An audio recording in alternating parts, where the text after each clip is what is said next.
नमस्ते दोस्तों, मैं हूं रमेश मेहता। हमारी कहानी में आप सबका स्वागत है।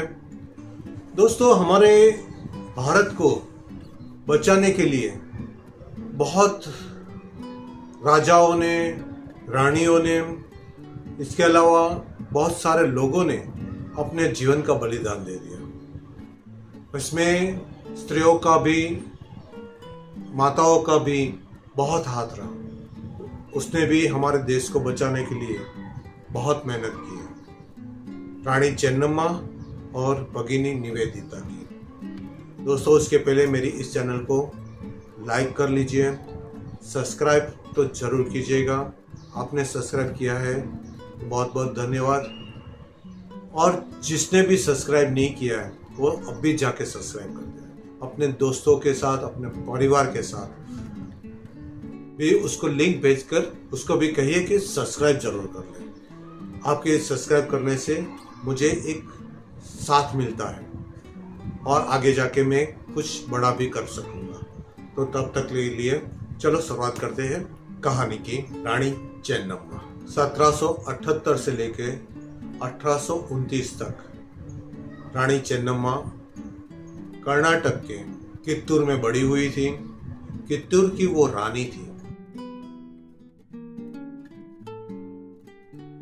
1857 के आंदोलन के समय और उसके पूर्व ब्रिटिश सरकार की हड़प नीति, ड्राविन ऑफ लॉस के विरुद्ध अंग्रेजों से सशस्त्र संघर्ष करते हुए कई लोगों ने वीर गति प्राप्त की और इसी संघर्ष में रानी चेन्नम्मा भी वीर गति प्राप्त हुई थी। संघर्ष करने वाले सबसे पहले शासकों में दक्षिण में रानी चेन्नम्मा का नाम सबसे पहले आता है। रानी चेन्नम्मा का जन्म बेलगाम काकती में हुआ था। रानी चेन्नम्मा ने अंग्रेजों के साथ युद्ध करके अंग्रेजों के दांत खट्टे कर दिए थे, लेकिन वो युद्ध हार गई थी और वो कैद हो गई और उस कैद में उसने वीर गति प्राप्त की। चेन्नम्मा के जीवन में प्रकृति ने कई बार क्रूर मजाक किया था। उसके पति का निधन हो गया था। कुछ साल के बाद एकलौता पुत्र का भी निधन हो गया। बचपन से घोड़ेसवारी, तलवारबाजी, तीरंदाज उसने सीखा था। चेन्नम्मा की शादी बेलगाम में कित्तूर राज्य घराने में हुआ था। राजा मल्ला सारजा की रानी चेन्नम्मा ने अपने पुत्र के मृत्यु के बाद शिवलिंगिप्पा को अपना उत्तराधिकारी घोषित किया, लेकिन अंग्रेजों ने रानी को इस कदम की स्वीकार बिल्कुल नहीं किया।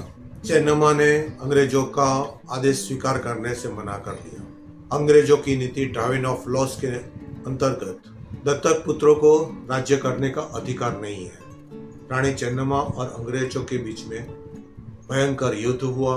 रानी चेन्नम्मा पहली वो महिला थी जिन्होंने अनावश्यक हस्तक्षेप और कर संग्रह प्रणाली अंग्रेजों का विरोध किया। युद्ध में रानी ने अपूर्व शौर्य का प्रदर्शन किया, मगर वो कैद हो गई। रानी को बेलहोगल किले में रखा गया, जहां वो 21 फरवरी 1829 में उसकी मौत हो गई। पूरे बेंगलुरु राष्ट्रीय राजमार्ग पर बेलगाम के पास कित्तूर का राजमहल तथा अन्य इमारतें उसके गौरवशाली अतीत की याद दिलाती है।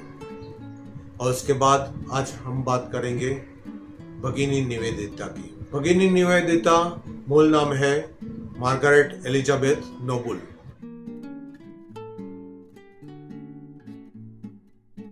1867 से लेके 1911 तक की ये कहानी है।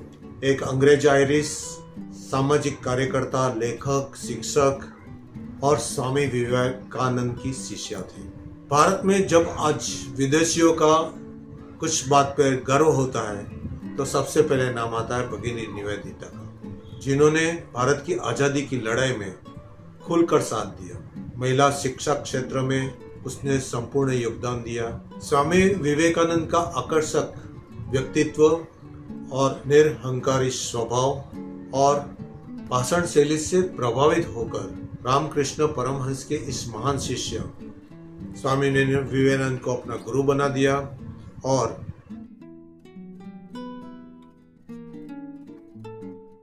भारत को अपनी कर्मभूमि बना ली। 1884 में शिक्षक के रूप में नौकरी की। 1892 में विंबलडन में उसने रस्किन स्कूल की स्थापना की। 1895 में स्वामी विवेकानंद इंग्लैंड में जब गए तब उसका भाषण सुनकर उससे काफी प्रभावित हो गए।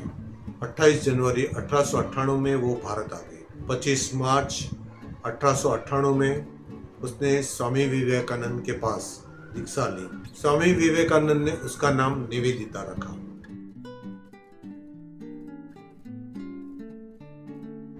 कोलकाता में निवेदिता ने बालिका विद्यापीठ की स्थापना की। 1899 के प्लेग के महामारी के समय वो अपनी मृत्यु की परवाह किए बिना लोगों की बहुत सेवा करने लगे। रामकृष्ण मिशन को मदद मिलने के लिए वो फ्रांस, जर्मनी, इंग्लैंड और अमेरिका जैसे देशों का प्रवास किया।